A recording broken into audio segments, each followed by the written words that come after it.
അഭ്യർത്ഥിക്കുകയാണ്, ജനങ്ങളെ അറിയിക്കണം, നമ്മുടെ നാട് വളരും.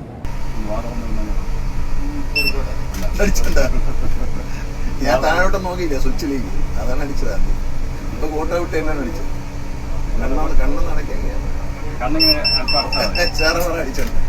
KSRTC എന്ന് പറയുന്ന തകർന്നടിഞ്ഞ സ്ഥാപനം എന്ന ആക്ഷേപത്തിൽ നിന്നും ആ സ്ഥാപനത്തെ എങ്ങനെ മുന്നോട്ട് നയിക്കാം, എങ്ങനെയൊക്കെയാണ്, എന്തൊക്കെ പരിഷ്കാരങ്ങളാണ് KSRTCയിൽ കൊണ്ടുവന്നത്, അതിൻ്റെ റിസൾട്ട് എന്താണ്, ഇനി വരാൻ പോകുന്ന നാളുകളിൽ KSRTCയുടെ പുതിയ ബസ് സ്റ്റേഷനുകൾ, ഇതെല്ലാ ബസ് സ്റ്റേഷനും വരാൻ പോകുന്ന മാറ്റവും അതിൻ്റെ രൂപകൽപ്പനയും എല്ലാം ഇതിൽ നമ്മൾ കൊടുത്തിട്ടുണ്ട്.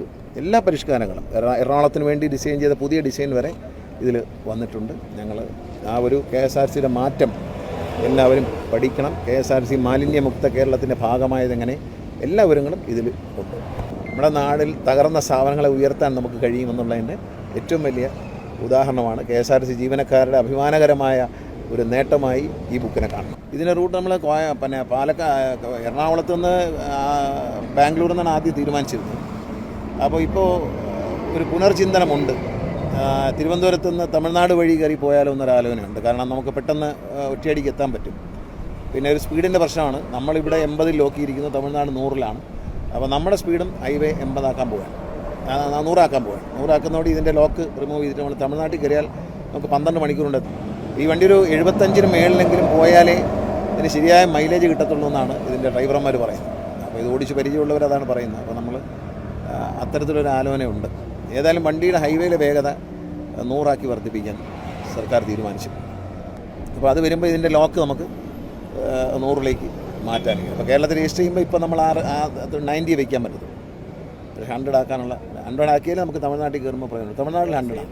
സേഫ്റ്റിയൊക്കെ വളരെ ഗംഭീര വണ്ടിയാണ്. വണ്ടിയുടെ സേഫ്റ്റി എന്ന് പറയുന്നത് വണ്ടി ഏതെങ്കിലും കാരണവശാൽ വണ്ടി ഒന്ന് ടിൽറ്റ് ചെയ്താൽ പോലും വണ്ടി സഡൻ ബ്രേക്ക് ചെയ്യും. വണ്ടി പിന്നെ മുമ്പോട്ട് മൂവ് ചെയ്യില്ല. വണ്ടി ഒരു ആംഗിളിന് മുകളിലേക്ക് ഈ വണ്ടി ചരിഞ്ഞാൽ അപ്പോൾ തന്നെ വണ്ടി ബ്രേക്ക് ചെയ്യും. അങ്ങനെ എല്ലാ ടെക്നോളജിയും ഉണ്ട്. ക്യാമറകൾ വെച്ചിട്ടുണ്ട്. പിന്നെ ഡ്രൈവർ സീറ്റൊക്കെ വളരെ ഒരു എയർക്രാഫ്റ്റിൻ്റെ സീറ്റിനേക്കാൾ, എയർക്രാഫ്റ്റിലെ പൈലറ്റ് കിട്ടുന്നതിനേക്കാൾ നല്ല സീറ്റാണ്. സസ്പെൻഷനുള്ള സീറ്റാണ്. പിന്നെ വണ്ടി ലിഫ്റ്റ് ചെയ്യാൻ പറ്റും. വണ്ടി ലിഫ്റ്റ് ചെയ്യാൻ, പക്ഷേ ആ സ്പീഡ് കൂട്ടാൻ പറ്റത്തില്ല. ഒരു 20 കിലോമീറ്റർ പോകുള്ളൂ ആ സ്പീഡിൽ. പക്ഷെ വണ്ടി ഒന്ന് കുറച്ച് ചില സ്ഥലങ്ങളിലെത്തുമ്പോൾ വണ്ടി ഒന്ന് വളരെ കട്ടറോ കുഴിയോ എന്തെങ്കിലും ഉണ്ടെങ്കിൽ അത് ബമ്പ് പോലും കയറണമെന്നുണ്ടെങ്കിൽ ഒന്ന് ലിഫ്റ്റ് ചെയ്യാനുള്ള ഫെസിലിറ്റി എല്ലാം ഉണ്ട്. വണ്ടിക്കകത്ത് എല്ലാ സൗകര്യമുണ്ട്. വണ്ടിക്കകത്ത് കയറിയാൽ അറിയാം സീറ്റും മറ്റു കാര്യങ്ങളൊക്കെ വളരെ ലക്ഷറീസാണ്. ഇന്ന് ഇന്ത്യയിൽ കിട്ടാവുന്ന ഏറ്റവും ലക്ഷറീസ് ആയിട്ടുള്ള വണ്ടിയാണ് KSRTC വാങ്ങിയിരിക്കുന്നത്. ഇതിൽ മാത്രമല്ല, നമ്മൾ വാങ്ങിയ എല്ലാ വണ്ടികളും ടെക്നിക്കലി വളരെ മുന്നിലാണ്. ബാംഗ്ലൂർ റേറ്റുകളിൽ ഒരു ഫ്ലെക്സി സംവിധാനം KSRTC CMD നിർദ്ദേശിച്ചിട്ടുണ്ട്. ചില ദിവസങ്ങളിൽ റേറ്റ് വേരിയേഷൻ കൊണ്ടുവന്നാൽ നമുക്ക് ലാഭമായിരിക്കും എന്നുള്ളതാണ് കണക്കൂട്ടുന്നത്. അപ്പോൾ അതുകൊണ്ട് റേറ്റ് വേരിയേഷൻ വയ്ക്കും. ഓരോ ദിവസം ഓരോ റേറ്റായിരിക്കും. അപ്പം ഫ്ലെക്സിബിൾ റേറ്റ് ആകുമ്പോൾ കുറച്ചുകൂടെ പാസഞ്ചേഴ്സിനെ നമുക്ക് ആകർഷിക്കാൻ കഴിയുന്നതാണ്. എല്ലാ തരത്തിലും പാസഞ്ചേഴ്സിൻ്റെ എണ്ണം വർദ്ധിച്ചിട്ടുണ്ട്. ഞാൻ ഈ ബുക്ക് നിങ്ങളുടെ മുമ്പിൽ പ്രകാശനം ചെയ്യണം. മലയാളത്തിൽ ഇംഗ്ലീഷിലും അടിച്ചിട്ടുണ്ട്. ഈ ബുക്ക് എല്ലാ മാധ്യമപ്രവർത്തകരും എല്ലായിടത്തും എത്തിച്ചതിന് ഞങ്ങൾ എല്ലാ MLA-മാർക്കും MP-മാർക്കും കൊടുത്തു കഴിഞ്ഞു. ഇനി മാധ്യമപ്രവർത്തകർ എത്തി. ഇത് KSRTC കഴിഞ്ഞ 2 വർഷം കൊണ്ട് കൈവരിച്ച മികച്ച നേട്ടങ്ങളും കൊണ്ടുവന്ന പരിഷ്കാരങ്ങളും അതിൻ്റെ റിസൾട്ടും കാണിക്കുന്ന ഒരു ബുക്കാണ്. ഇതെല്ലാവരും വായിച്ചിരിക്കണം. ഇതൊരു മാനേജ്മെൻറ്റ് പഠിക്കുന്ന ഒരു കുട്ടിക്ക് പഠിക്കാൻ പറ്റിയ ബുക്കാണ്. മാനേജ്മെൻറ്റിനെ കുറിച്ച് പഠനം നടത്തുന്ന ഏതൊരു വ്യക്തിക്കും KSRTC എന്ന് പറയുന്ന തകർന്നടിഞ്ഞ സ്ഥാപനം എന്ന ആക്ഷേപത്തിൽ നിന്നും ആ സ്ഥാപനത്തെ എങ്ങനെ മുന്നോട്ട് നയിക്കാം, എങ്ങനെയൊക്കെയാണ്, എന്തൊക്കെ പരിഷ്കാരങ്ങളാണ് KSRTCയിൽ കൊണ്ടുവന്നത്, അതിൻ്റെ റിസൾട്ട് എന്താണ് എന്ന് ഇതിൽ കാണും. ഈ ബുക്ക് ഡീറ്റെയിൽ ആയിട്ട് വായിക്കണം. ബുക്ക് കോപ്പികൾ ഇപ്പോൾ നിങ്ങൾക്ക് തരാം. മറ്റുള്ളത് KSRTC CMD നിങ്ങളുടെ ഓഫീസുകളിൽ എത്തിക്കും. ഇത് പരിപൂർണമായി വായിക്കണം. ടൂറിസം രംഗത്ത് നമ്മൾ കൊണ്ടുവന്നിട്ടുള്ള എല്ലാ പരിഷ്കാരങ്ങളും, ഹൈടെക് ആയിട്ടുള്ള ടെക്നോളജി, നമ്മുടെ ഡിജിറ്റൽ ടെക്നോളജികൾ നമ്മളെങ്ങനെ ഉപയോഗിച്ചു, ഇനി വരാൻ പോകുന്ന നാളുകളിൽ KSRTCയുടെ പുതിയ ബസ് സ്റ്റേഷനുകൾ കൊട്ടാരക്കര, തൃശ്ശൂർ, കായംകുളം, കൊല്ലം, ആറ്റിങ്ങൽ തുടങ്ങി ചങ്ങനാശ്ശേരി, ചെങ്ങന്നൂർ, ഇതെല്ലാ ബസ് സ്റ്റേഷനും വരാൻ പോകുന്ന മാറ്റവും അതിൻ്റെ രൂപകൽപ്പനയും എല്ലാം ഇതിൽ നമ്മൾ കൊടുത്തിട്ടുണ്ട്. എല്ലാ പരിഷ്കാരങ്ങളും എറണാകുളത്തിന് വേണ്ടി ഡിസൈൻ ചെയ്ത പുതിയ ഡിസൈൻ വരെ ഇതിൽ വന്നിട്ടുണ്ട്. ഞങ്ങൾ ആ ഒരു KSRTCയുടെ മാറ്റം എല്ലാവരും പഠിക്കണം. KSRTC മാലിന്യമുക്ത കേരളത്തിൻ്റെ ഭാഗമായതെങ്ങനെ, എല്ലാവരും ഇതിൽ ഉണ്ട്. ഇതെല്ലാവരും വായിക്കണം. ഇത് മാക്സിമം വായിച്ചതിന് ശേഷം നിങ്ങളുടെ മാധ്യമങ്ങളിലൂടെ ഇതിനെക്കുറിച്ച് നിങ്ങൾ ചർച്ച ചെയ്യണം എന്ന് സ്നേഹത്തോടെ ഞാൻ അഭ്യർത്ഥിക്കുകയാണ്. ജനങ്ങളെ അറിയിക്കണം, നമ്മുടെ നാട് വളരും. നമ്മുടെ നാടിൽ തകർന്ന സ്ഥാപനങ്ങളെ ഉയർത്താൻ നമുക്ക് കഴിയുമെന്നുള്ളതിൻ്റെ ഏറ്റവും വലിയ ഉദാഹരണമാണ്. KSRTC ജീവനക്കാരുടെ അഭിമാനകരമായ ഒരു നേട്ടമായി ഈ ബുക്കിനെ കാണണം. KSRTCയുടെ സ്വന്തം ക്രിക്കറ്റ് ടീം സെലക്ഷൻ കഴിഞ്ഞു, ഇന്ന് തിരഞ്ഞെടുത്തുകൊണ്ട് അവരെ ഞാനിപ്പം ആനേറയിൽ വെച്ച് അവരെ നേരിട്ട് കാണുന്നുണ്ട്. അല്ലേ, അവരവിടെ ഉണ്ട്, സെലക്ട് ചെയ്തിരിക്കുകയാണ്. ഒരു ശരിയായ ഒരു കേരള ക്രിക്കറ്റ് അസോസിയേഷൻ്റെ അല്ലെങ്കിൽ ഇന്ത്യൻ ക്രിക്കറ്റ് അസോസിയേഷൻ്റെ സംവിധാനത്തിൽ അവർ എങ്ങനെയാണോ ഒരു ടീമിനെ തിരഞ്ഞെടുക്കുന്നത് ആ സെലക്ഷൻ പ്രോസസ്സിലൂടെയാണ് ഞങ്ങളും തിരഞ്ഞെടുത്തത്. ഏറ്റവും വിദഗ്ധരായിട്ടുള്ള പ്ലെയേഴ്സിനെ വെച്ചും കോച്ചുകളെ വെച്ചിട്ടുമാണ് ഞങ്ങളുടെ സെലക്ഷൻ. വളരെ പ്രൊഫഷണലായിട്ടുള്ള കേരളത്തിലെ ഏറ്റവും നല്ല ഒരു ക്രിക്കറ്റ് ടീമായിട്ട് KSRTCയുടെ ടീമിനെ മാറ്റുക എന്നുള്ള ലക്ഷ്യത്തോടെ ഏറ്റവും യാതൊരു ശുപാർശയിലും ഒന്നുമില്ല, മികച്ച കളിക്കാരെ മാത്രം തിരഞ്ഞെടുത്തുകൊണ്ടുള്ള ഒരു ടീമാണ്. വരുന്ന ആളുകളിൽ KSRTC ക്രിക്കറ്റ് ടീമിൻ്റെ കളി കേരളത്തിലെ ക്രിക്കറ്റ് പ്രേമികൾക്ക് കാണാം. ഞങ്ങൾ നാഷണൽ ലെവൽ വരെ കളിക്കത്തക്ക രീതിയിലുള്ള ടീമിനെയാണ് സെലക്ട് ചെയ്തിരിക്കുന്നത്. അതിലൊന്നും വെള്ളം ചേർക്കില്ല.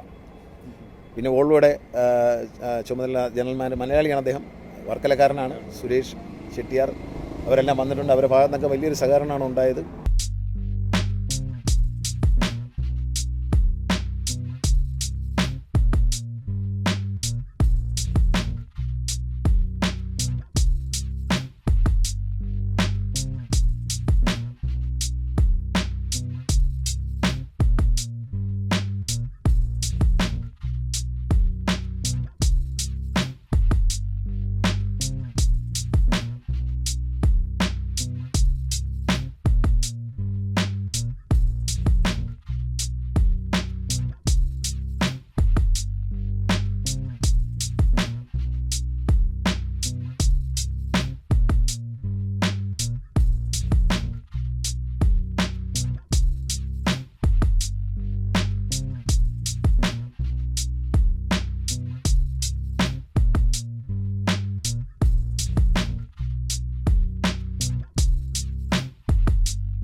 താഴോട്ട് നോക്കിയില്ലേ, എന്റെ ശ്രദ്ധ അങ്ങോട്ട് പോയതിന്റെ അലാറാണ് കേട്ടത്. ഫോട്ടോ ആയിട്ട് നോക്കി വീണ്ടും